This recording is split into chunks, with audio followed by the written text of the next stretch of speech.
Nós, morcegos, não somos maus. E vamos dizer por quê. Olá, queridos morcegadores! Bem-vindos ao 55º episódio do Morcegando, um cast para um bate-papo. Eu sou a bióloga Érica Munhoz e hoje a gente vai falar sobre morcegos, esses animais incríveis, mas muito mal julgados pelas pessoas. O Morcegando tem o objetivo de desmistificar os morcegos e cada episódio abordará um tema diferente. Hoje a gente vai falar um pouco sobre o impacto das turbinas eólicas para os morcegos. Mas antes de tudo, vamos aos nossos recados.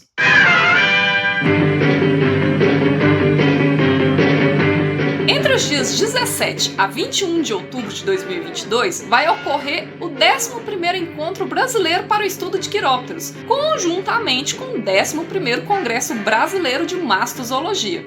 E ele vai ocorrer lá em Fortaleza, no Ceará. O pessoal da organização do evento já começou a liberar algumas informações da programação que está prometendo ser muito bom. Se você quiser mais informações sobre o evento, você pode entrar em www.cbmz.com.br. Recado dado, bora então para o nosso bate-papo de hoje.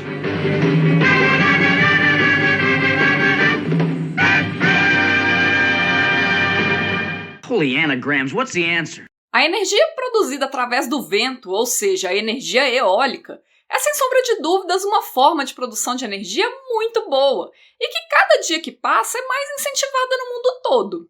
E por que isso? Simples, porque ela é relativamente barata quando comparada a outras formas de produção de energia e é relativamente limpa. Ou seja, ela não libera ou gera produtos tóxicos ou emissões de gases que podem piorar o aquecimento global. Só para vocês terem uma ideia, segundo a Associação Brasileira de Energia Eólica, somente em 2020, a energia gerada pelas turbinas eólicas poupou a emissão de mais de 21 milhões de toneladas de CO2 para a atmosfera aqui no Brasil. Isso equivale à emissão anual de cerca de 21 milhões de carros. E só para vocês terem uma ideia, a frota de São Paulo, que é uma das maiores cidades do Brasil, tem cerca de 10 milhões de carros, ou seja, é economia de gás carbônico para chuchu. Além disso, as usinas eólicas têm uma capacidade de geração também de energia enorme. Vários estados brasileiros já têm algumas usinas eólicas e juntas elas geram cerca de 8 a 9% da produção total de energia do Brasil.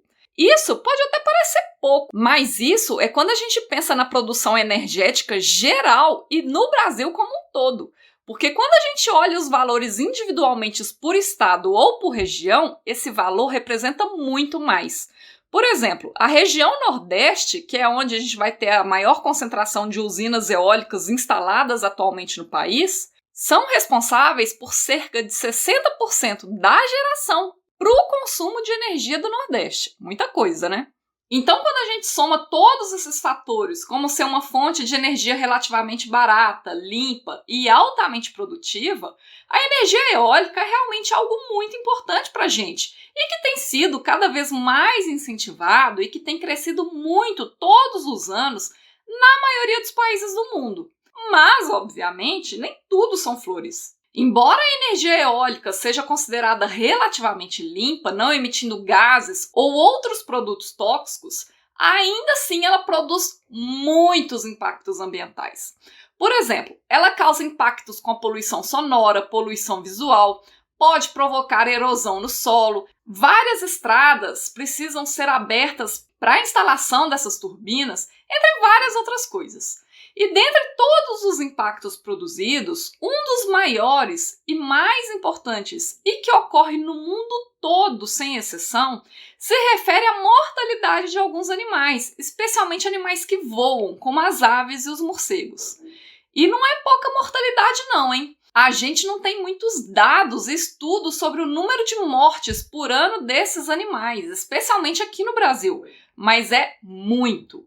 Alguns trabalhos na América do Norte e na Europa mostram, por exemplo, que por ano a média de morcegos mortos é de 1 a 3 animais por turbina. Mas isso, gente, é a média. E alguns trabalhos mostram taxas muito maiores do que isso, como, por exemplo, 20 a 40 morcegos por turbina por ano. Parece pouco? Parece. Mas isso, gente, é por turbina e por ano. Para pensar quantas milhares de turbinas existem no mundo. Se cada uma delas matar pelo menos um morcego por ano, são milhares de morcegos mortos todos os anos. Por exemplo, aqui no Brasil, até o final de 2020, a gente tinha cerca de 7.900 turbinas eólicas já instaladas que estavam compreendidas em 686 usinas eólicas no Brasil. Hoje, esse número já é bem maior. Então vamos imaginar aí pelo menos 8.000 turbinas. Então imagina se cada uma dessas 8.000 turbinas matar pelo menos um morcego. Só no Brasil a gente vai ter pelo menos 8.000 morcegos mortos por ano. E isso, gente, considerando apenas um morcego. Mas essa média de um animal é a realidade do Brasil? Muito provavelmente não, porque a média de 1 a 3 morcegos mortos por ano por turbina que eu falei se referem a alguns estudos em alguns lugares na América do Norte e na Europa, que não têm a diversidade, a riqueza e a abundância de espécies de morcegos como nós temos por aqui. E aí, pessoal, eu preciso lembrar vocês que os morcegos têm uma baixa taxa de reprodução, como a gente já discutiu nos episódios 9 e 18, em que os animais geram, em média, um filhote por ano. Então, a junção de uma alta mortalidade, a associação a uma baixa taxa reprodutiva, além das outras ameaças aos morcegos, como a gente também já discutiu aqui em outros episódios, pode limitar muito a capacidade de recuperação de várias espécies e populações de morcegos. E isso, a médio e longo prazo, pode levar várias espécies à extinção. Em 2017, por exemplo, foi publicado um trabalho que fez uma estimativa sobre esse declínio populacional de morcegos de uma espécie chamada Lasiurus cinereus, provocadas pelas turbinas eólicas. Esse estudo foi feito nos Estados Unidos e os pesquisadores estimaram na época que a população total dessa espécie lá era de mais ou menos 2,5 milhões de indivíduos. E considerando as taxas reprodutivas de um filhote por ano, bem como as taxas de mortalidade da espécie que eram observadas lá e que eram provocadas somente pelas turbinas eólicas, esses pesquisadores calcularam que em 50 anos a população somente dessa espécie de morcego, somente nos Estados Unidos, seria reduzida em 90%. Tá vendo o tamanho do problema que as usinas eólicas representam para os morcegos? E como é que os morcegos morrem? Basicamente, eles morrem com a colisão com as pás das turbinas enquanto elas giram, ou através do barotrauma, que é o trauma derivado da mudança brusca da pressão atmosférica. Isso é, quando as pás estão girando, o deslocamento do ar ao redor da pá é tão grande que tem um aumento da pressão atmosférica ali. Então, quando o morcego está voando, é como se ele tomasse uma rajada de vento tão forte, tão intensa, que a pressão do vento é tão forte que acaba machucando o animal e provocando, por exemplo, hemorragias internas, causando a compressão de ossos e órgãos, ou até jogando o animal contra o chão. Assim, os morcegos não precisam necessariamente colidir direto com a turbina. Ele pode estar só voando ali por perto. Mas, Érica, se os morcegos enxergam e ainda usam a ecolocalização para se locomover pelo ambiente enquanto eles estão voando, por que morre tanto morcego assim? Eles simplesmente voam em direção às turbinas? Pois é, essa é uma pergunta que os pesquisadores ainda não têm uma resposta muito bem esclarecida. Na verdade, ela é multifatorial e várias hipóteses já foram propostas para explicar esse fenômeno mundial de mortalidade dos morcegos através das colisões e do barotrauma. Tem trabalho que já estudou se os morcegos são atraídos por causa dos sons produzidos pelas turbinas, ou pelas luzes, ou pelos insetos que as turbinas podem atrair, pelas possibilidades de abrigo que as turbinas podem representar, entre várias outras hipóteses. Mas o fato é que não há uma explicação consenso do porquê os morcegos são atraídos para as turbinas. E da mesma forma, várias tentativas também já foram estudadas para tentar repelir essa atratividade dos morcegos e evitar as colisões. Como, por exemplo, já foi estudada a utilização de sons ou até mesmo de possíveis repelentes eletromagnéticos para tentar espantar esses morcegos, mas tudo sem muito sucesso. Os estudos com resultados mais promissores que eu li para a construção desse episódio de hoje foram relacionados à redução da velocidade de giro das pás das turbinas. Um trabalho na Pensilvânia, nos Estados Unidos, por exemplo, viu que uma pequena redução na velocidade da turbina e que essa redução não representava nem 1% da perda da produção elétrica produzida ao longo do ano, conseguiu reduzir a mortalidade de 44% a 93% dos morcegos lá na região.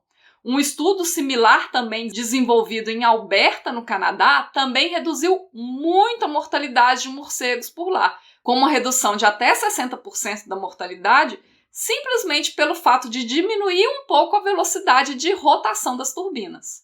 Além desses estudos para tentar repelir os morcegos das turbinas, uma outra coisa muito importante e que é urgente para ser feita é uma revisão e o aprimoramento das legislações no que se referem à instalação e à fiscalização de turbinas eólicas. No Brasil, por exemplo, já existem leis específicas e obrigatórias sobre esse tema desde 2014, mas elas são extremamente vagas e com orientações insuficientes.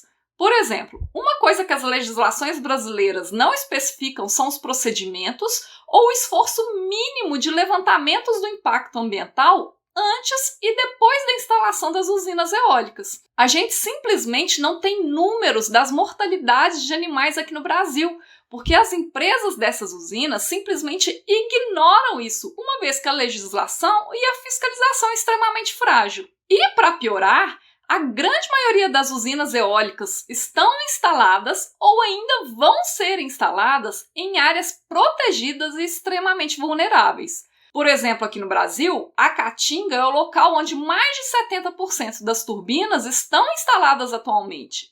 E as usinas que já estão planejadas para serem instaladas geralmente são em áreas que deveriam ser prioridade absoluta para a conservação, como, por exemplo, a própria Caatinga. Então, gente, para finalizar, as usinas eólicas são ótimas do ponto de vista climático por ser considerada mais limpa. Mas os impactos que elas geram são muito grandes, mas tem pouquíssimos estudos e discussões sobre isso. E que deve ser uma das prioridades de estudos para a conservação de morcegos no Brasil. Então, se você deseja trabalhar com morcegos, talvez esse possa ser um caminho.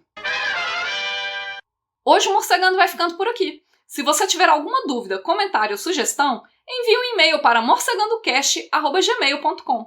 Siga também as nossas redes sociais através do @morcegandocast para outros conteúdos exclusivos dessas plataformas e nos ajude a espalhar a palavra dos morcegos por aí. Um bete abraço e até mais!